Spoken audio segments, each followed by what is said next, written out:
Before we begin, please know that some episodes include language that may be sensitive for some people.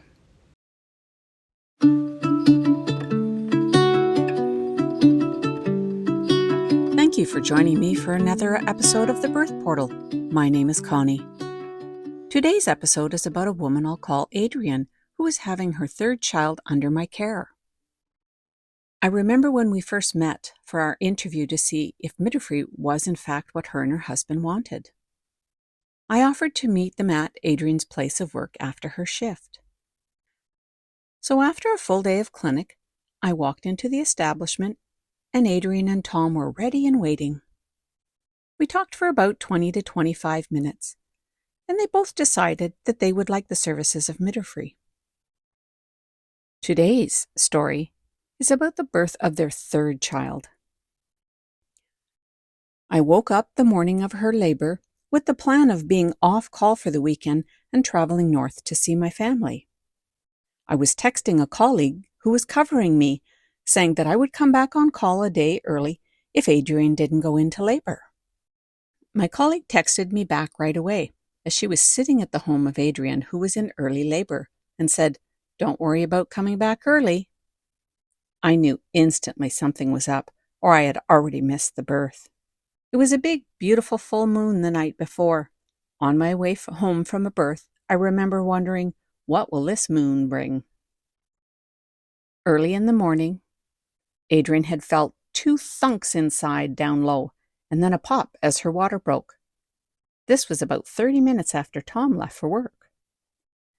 Adrienne called him right away, and he was back home excited and ready for action.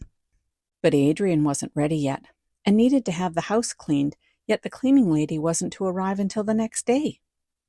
Adrienne said to Tom, "Call Samantha and rearrange for her to come now."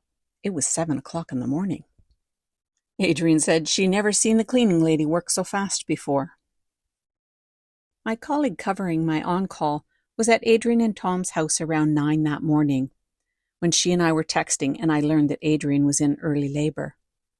I wanted to join the party, as this would be my 3rd time attending her birth. Adrienne hears me talking to the midwife, and when she realizes I'm coming, says out loud, "Bring homeopathics!" The homeopathics she was referring to was cauliflower and simicifuga, which can be used to thin and ripen the cervix and encourage contractions to increase in frequency and in strength, if the body's ready. When I arrived to their home, Adrienne is still not contracting regularly or strongly. And when I checked her cervix, she was halfway there, already 5 centimeters dilated.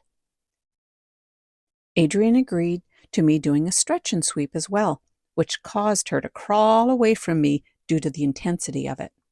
Then we saw very thin meconium stain fluid, leaving a small amount on the pad beneath her. Meconium staining means the baby has passed stool, and it's mixed with the amniotic fluid that surrounds the baby. We see meconium staining in approximately 25% of the time in women that are close to their due date.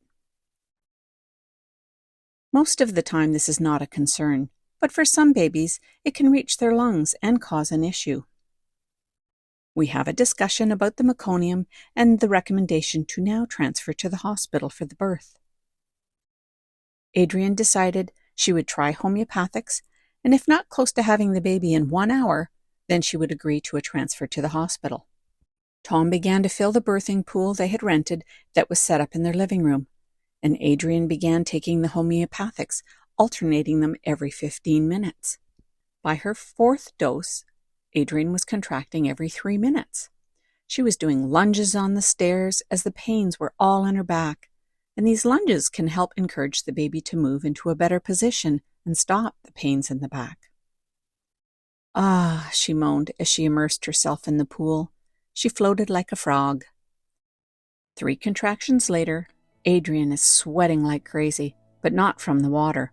It was now 82 degrees in the living room. We were all starting to sweat. Her moans are getting stronger, and finally Adrienne asks for sterile water injections like she had in previous labors. Sterile water injections work extremely well at blocking the sensation of labor pains in the back, which are the worst type to experience. Women report it feels like your back is breaking in two. How it's done is the woman is on her hands and knees or leaning over a bed or chair, and we inject 4 areas with sterile water right around the sacrum. The sterile water is injected under the first layer of skin to make like a water blister about the size of a pea.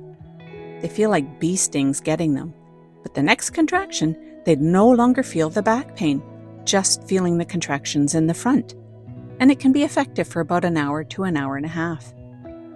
In my experience, it only works if the woman says the back pain is way worse than the front.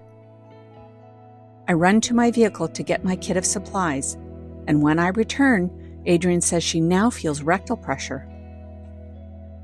With the next contraction, she starts reaching in the air like she's trying to escape her body, a common reaction just before an unmedicated birth. And then she releases that primal sound and grunts uncontrollably on her hands and knees, with Tom leaning into her at the side of the pool. The baby's head comes to the opening of the vagina and is crowning quickly, and then emerges slowly and steadily to the chin. 2 minutes later, the baby is born, with Mom on her hands and knees in the pool. Keeping the baby under the water, I slide the baby between her legs and tell Adrienne to reach down and take her baby. She reaches down and gleefully lifts up her baby girl, leans on the pool's edge, and places her baby gently between her breasts. Dad seems paralyzed, looking at Mom and baby in amazement, then joins them in an embrace and tears of love. Thank you for joining me for another episode of The Birth Portal.